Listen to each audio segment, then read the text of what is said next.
Imagine uma equipe de produção tentando conquistar um espaço na indústria cinematográfica britânica. Essa equipe faz um pequeno thriller modesto filmado em Glasgow em 30 dias e estrelado por um trio de atores relativamente desconhecido. O filme recebe críticas excelentes e arrecada mais de 5 milhões de libras em seu país de origem, se tornando o maior sucesso de bilheteria nacional daquele ano. De repente, tudo muda e todos adoram a equipe. A indústria aponta para eles como salvadores da indústria cinematográfica britânica, com inúmeros roteiros chegando em sua porta e ligações de pessoas do mundo todo. O pequeno filme chama a atenção de Hollywood, que bombardeia a equipe com ofertas no valor de 6 dígitos. Só existe um pequeno problema, um clássico para qualquer um que triunfa inesperadamente. Como dar continuidade a esse sucesso?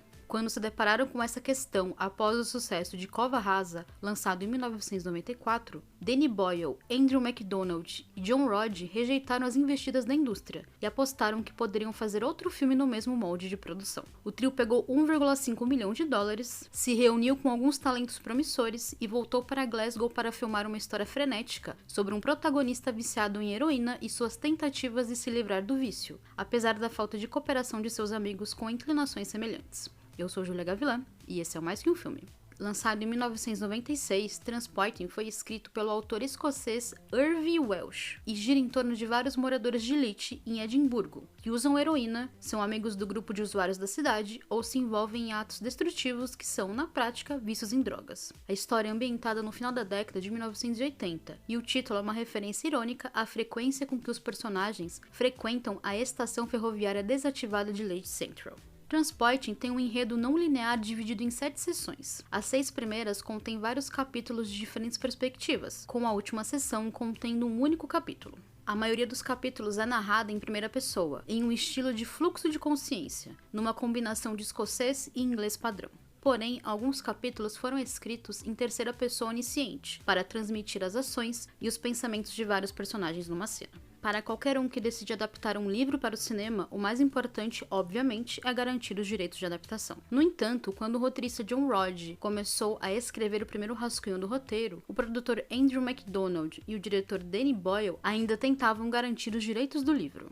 McDonald leu o livro pela primeira vez em um avião em dezembro de 1993 e sentiu que ele poderia ser transformado em um filme. Em fevereiro do mesmo ano, ele mostrou o livro para Rod e Boyle, que ficou entusiasmado com o potencial para ser um filme extremamente enérgico. Desde o início, o trio estava focado em fazer um filme que custasse pouco dinheiro. O problema é que os direitos de adaptação estavam com a Noel Gay Motion Picture Company, que não tinha planos para filmar Transporting. Quando descobriram o interesse do trio, a produtora queria assumir como coprodutores do filme, algo que Boyle, McDonald e Rod definitivamente não queriam. Independente disso, Rod continuou trabalhando na adaptação depois que Welsh afirmou que não queria se envolver na escrita do roteiro. Ele tinha pouquíssima experiência como roteirista, e como Cova Rasa era um roteiro original, ele teve total liberdade criativa. Transporting era muito mais complexo e não apenas porque o processo de adaptação de qualquer obra requer que algumas coisas sejam sacrificadas no processo para tornar a história mais cinematográfica.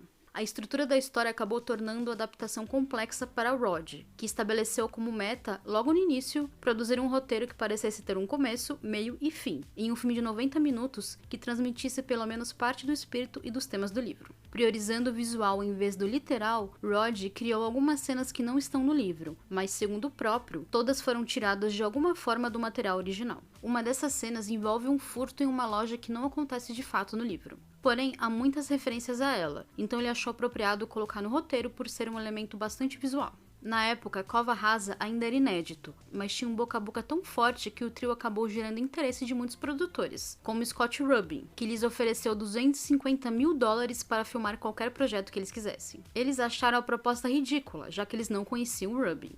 Quando Cova Rasa foi lançado e quebrou recordes em 5 cinemas de Londres em seu primeiro fim de semana, Rod estava concluindo o primeiro rascunho de Transporting e já retrabalhando o material. Enquanto isso, a batalha pelos direitos de adaptação continuava. A situação ficou ainda mais complexa quando a Channel 4, que estava financiando o filme, se recusou a investir um centavo até que o caso fosse resolvido. Apesar de não querer se envolver na escrita da adaptação, Welsh apoiou o projeto e enviou um bilhete ao trio dizendo que eles eram os maiores escoceses desde o ex-jogador Kenny Dalglish e o ex-treinador Alex Ferguson. Detalhe, Boyle, na verdade, é inglês. O escritor chegou a comentar que as pessoas interessadas em adquirir os direitos do livro queriam fazer uma obra de realismo social sisuda, como Christiane F., de 1981, ou Diário de um Adolescente, de 1995. Em entrevista à Vice, em 2016, Wells chegou a comentar que não se preocupava com adaptações de seus livros, porque ele vê como uma situação em que todos saem ganhando. Se o filme for ruim, o autor pode simplesmente se desvincular dele. Apesar disso, ele se arrependeu de ter vendido os direitos do livro para outro produtor quando viu o projeto de Boyle.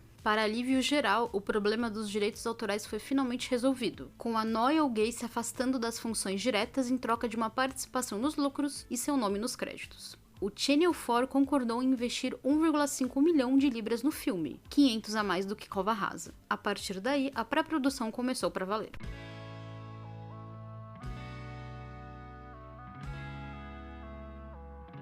Durante um período de 7 semanas, a pré-produção de Transporting escolheu o elenco, procurou locações, trabalhou com o departamento de arte na definição da aparência do filme e dos figurinos. Porém, o foco inicial estava em selecionar o elenco. Desde o começo, Ian McGregor foi escolhido para o papel de Mark Renton, sendo o primeiro a aceitar o projeto após se impressionar com o livro. Ao lado dos diretores de elenco Gail Stevens e Andy Pryor, o processo para escolher os atores foi relativamente simples. A equipe se reuniu, fez uma lista dos melhores nomes e se encontrou com vários deles. Alguns já eram conhecidos da equipe por terem passado pela seleção de elenco de Cova Rasa, como Kevin McKidd, que foi escolhido para o papel de Tommy. Porém, para alguns papéis, a equipe já sabia quem eles queriam. Esse é o caso de Ewan Brina, que acabou interpretando Spud, e Bob Carlyle, que assumiu o papel de Bubby. Existia a preocupação de que esses atores pudessem considerar seus papéis abaixo de suas capacidades, especialmente Brina, que na época interpretava o próprio Renton na versão teatral do livro. No fim, ele se encaixava perfeitamente no papel, assim como Johnny Lee Miller, escalado como Sick Boy. O último papel a ser preenchido foi de Diane, que permaneceu vago até o último momento. Na tentativa de encontrar um rosto novo, cartões foram distribuídos em clubes, lojas de roupas e salões de cabeleireiro, oferecendo a chance a aspirantes a atrizes a se tornarem a próxima Kate Moss ou Patricia Arquette. Centenas de candidatas apareceram e cerca de 12 mulheres fizeram um teste, antes que o papel fosse para Kelly MacDonald. Os ensaios começaram na segunda semana de maio de 1995, em um apartamento alugado no topo de um prédio de Glasgow. Na época, o final do roteiro ainda estava indefinido, e a versão final do texto foi entregue pouco antes do início das filmagens. Assim como em Cova Rasa, Transporting se passa em Edimburgo, mas foi filmado principalmente em Glasgow, com alguns dias de filmagens em Edimburgo e cenas adicionais realizadas na cidade. Transporting contou principalmente com uma equipe composta por pessoas que trabalharam em Cova Rasa. Ao lado de Boyle, elas buscaram locações para as filmagens, como bares e bancas locais. Em alguns casos, como acontece em locações cinematográficas, a equipe precisou adicionar ou modificar objetos. Esse é o caso da cena em que Baggy B inicia uma grande briga de bar, onde Boyle e a diretora de arte, Cave Quinn, concluíram que uma seção de um bar real chamado Brow House podia ser modificada para a sequência, adicionando mais cadeiras e mesas e trocando as lâmpadas do local para ajudar na iluminação. Também foi concluído que a cena precisava de cerca de 90 figurantes, 10 deles para a pancadaria. A escolha de usar apenas um espaço do bar foi motivada pelo orçamento apertado. Segundo Boyle, um dia de filmagem, iniciado às 8 da manhã e terminando às 8 da noite, custava em torno de 500 a 1.000 libras para a produção, como pagamento para a cervejaria. As filmagens internas aconteceram em uma antiga fábrica de cigarros, com espaço suficiente para abrigar os 1.400 metros quadrados para os cenários necessários. A antiga fábrica também foi usada como um escritório para os departamentos de arte e figurino do filme. O departamento de arte estava repleto de storyboards que detalhavam uma análise quadro a quadro de como cada cena deveria ser, projetos de cenários e fotos de esquinas em Londres que interessavam a equipe de filmagem. A diretora de arte contou à revista Empire, em março de 1996, que a estética geral do filme foi inspirada em uma versão bastante exagerada da vida real. A partir de muita pesquisa da vida em bairros residenciais em Glasgow, ela e a equipe buscaram adereços que se encaixassem nessa visão.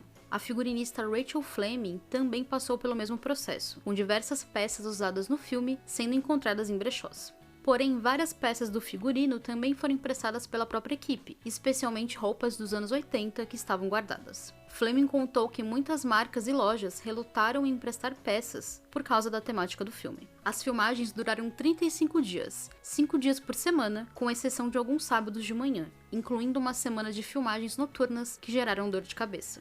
Como as filmagens aconteceram em uma época do ano em que as noites eram mais curtas na Escócia, a equipe tinha poucas horas para filmagens. Após o fim das filmagens, Boyle e o editor Masahiro Hirakubo tinham a importante missão de reduzir o filme para 90 minutos. Esse processo levou 8 semanas para ser finalizado. Apesar do orçamento modesto, a campanha de marketing de Transporting custou impressionantes 800 mil libras, devido à fé inabalável da Polygram, que faria a distribuição exclusiva do filme no Reino Unido e em outros territórios europeus. No início de 1996, o Britpop estava a pleno vapor, com uma efervescência criativa e enérgica no ar, mas a era, que viria a ser conhecida como Cool Britannia, ainda não tinha um filme que capturasse o espírito da época. Poucos meses depois, Transporting preencheria essa vaga.